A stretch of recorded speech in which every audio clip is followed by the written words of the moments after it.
One time when I was in seminary, I was engaged in a vigorous theological debate with one of my brother seminarians. I was dug into my position, and he was dug into his. At one point in the discussion that turned into an argument, he called me a dogma slinger. I was quick on my feet, and I said, "I will die for dogma." At the time, I thought that being called a dogma slinger was a badge of honor. But now, I'm not so sure. Of course, we need to have right teaching in order to have true belief, and the big T truths of our faith are in fact worth dying for. But we should never weaponize the truth to hurt others. We use the truth to lift up, never to put down. The key to this, of course, is love, because love is the bridge that truth walks across. If you can believe it, this is the 6th and the final week of our message series called Summer School.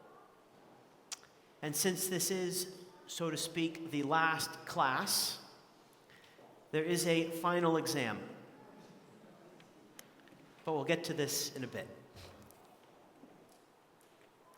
Over the past 6 weeks, we have been borrowing themes from Bishop Barron's book, What Christians Believe, so that we could examine the creed that we profess at Mass each Sunday more closely. Our goal has been to understand it better so we can see what it has to teach us about our lives, so that we can then live our faith with greater intelligence and greater intentionality. I hope that we have delivered that for you.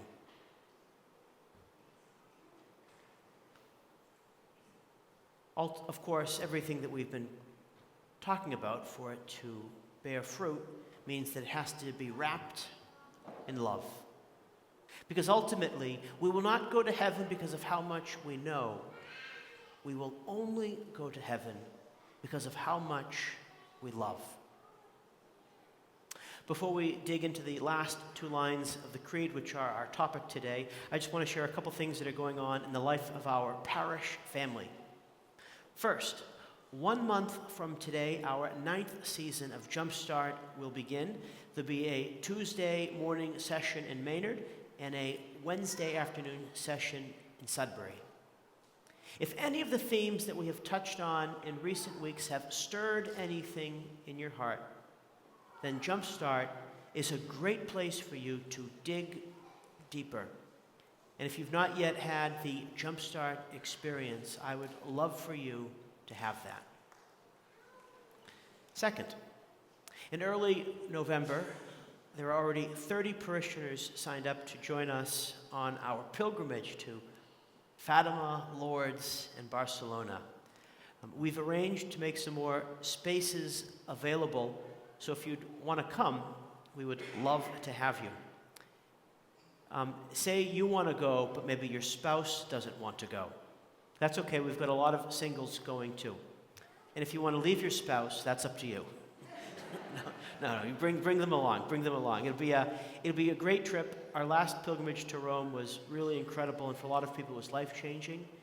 And here we're going to be focusing on some of the apparition sites where Our Lady has appeared, so that we can kind of live and grasp her teaching and her message more deeply. And we're going to have a lot of fun, so I hope you join us.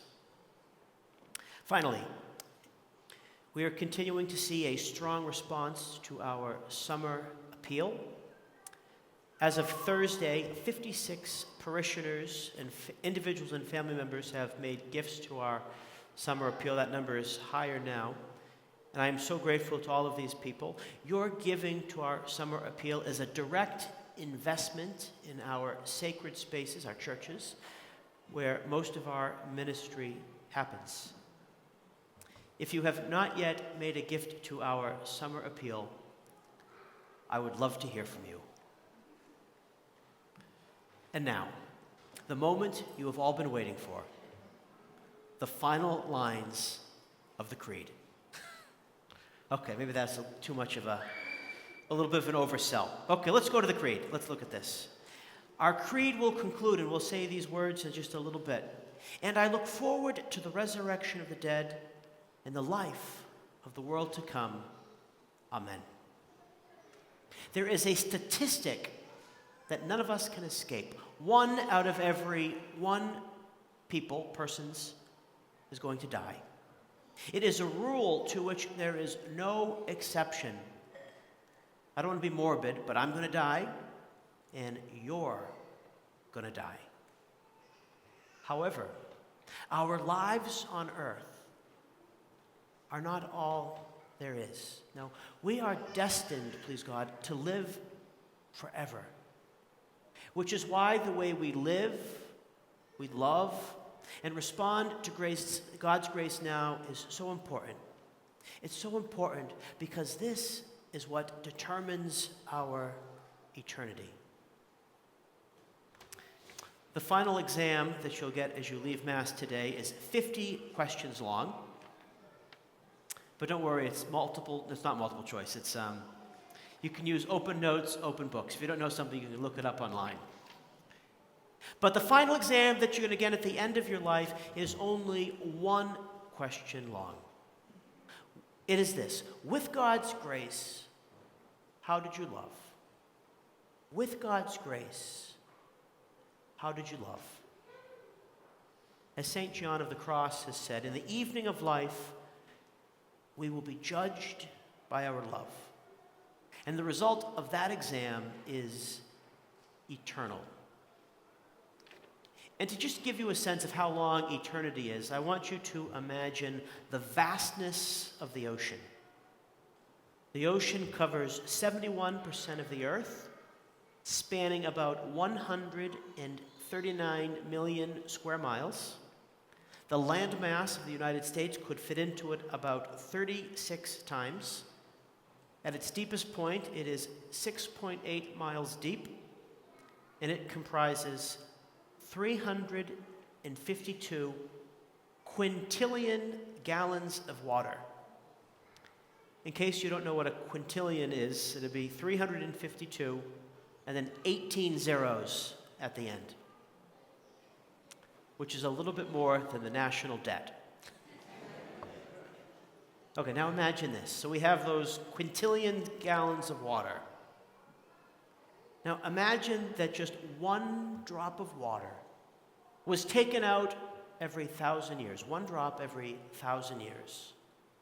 The ocean would be long emptied even before it felt like eternity had begun.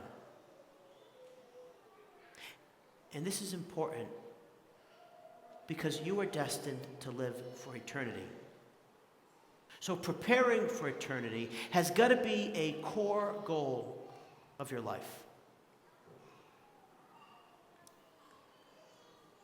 We don't talk about this too much, but when time ends, we profess this in the Creed, we will resurrect in our bodies like Jesus.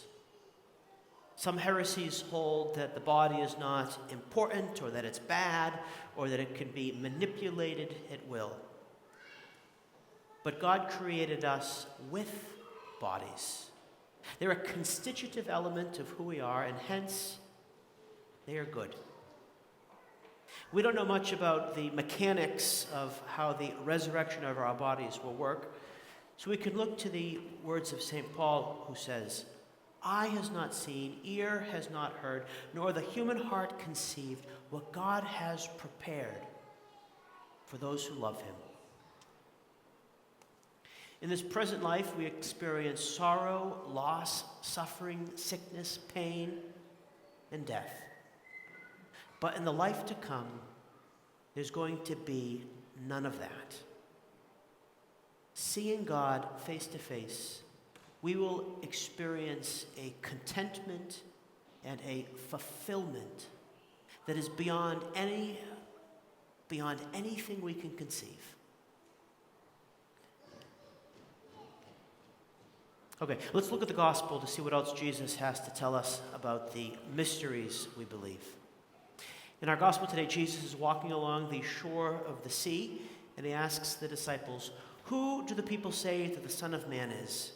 The disciples give some answers, but ultimately Jesus is not interested in what the people think. He's interested in what the disciples themselves think. So he asks them emphatically, "But who do you say that I am?" And it's a question that he addresses to each of us. You see, it's not enough for us to know things about Jesus. We have to know Jesus himself. In the same way, it's not enough for us just to know the words of the creed. We have to love them and live them too. The truth that Jesus teaches needs to possess our hearts and then direct our lives. Peter, as the leader of the disciples, gives this reply. He says, "You are the Christ, the Son of the living God." Peter spoke from the heart, and he acknowledged Jesus to be the awaited Messiah who was divine. And when we profess the words of the creed, we say the same thing. And Jesus says to Peter, he says, "And so I say to you, you are Peter, and upon this rock I will build my church, and the gates of the netherworld shall not prevail against it." Peter, who would go on to suffer martyrdom in Rome, and is buried beneath the main altar of St. Peter's Basilica, was the first bishop of Rome, and so the bishop of Rome is his successor. St. Peter specifically has had 267 successors, and his current successor is Pope Leo XIV. About 20 years ago, as a young seminarian, I was on a pilgrimage to Rome. It was my first trip there, and one of the highlights, is there a picture of me? I'm 19 in that picture. Whew. One of the highlights, this is where that picture was taken, was celebrating Mass in the Clementine Chapel, which is in the crypt, like the basement of St. Peter's Basilica. And the Clementine Chapel is significant because it is the closest chapel to where St. Peter's bones are. And when we were there, Father Foley, who doesn't have any more dark hair, he's now one of my mentors, he gave the homily. I don't remember everything that he said, but I remember the most important part of what he told us that day. He said this. He said, "In your life, you're going to see a number of popes." And believe it or not, he was true. At that point, it was Pope John Paul II. We had Pope Benedict and Pope Francis, and now we have Pope Leo. He said there will be ups and downs in the church and in the world, but if you stay close to Peter, meaning the Pope, you will be okay. Because Jesus has made Peter the head of the church and has promised that the gates of hell will never prevail against her. The Pope carries on the mission given to Peter by Jesus. So we know that if we can stay lovingly united to the Pope, whoever he is, we will be on the right path. Friends, I don't know about you, but I am so glad to be Catholic. Our Catholic faith is one of the most precious and most valuable treasures that we have. Our Catholic faith, which we profess in the words of the Creed, means everything. So, let us profess it proudly, and let us share it with others.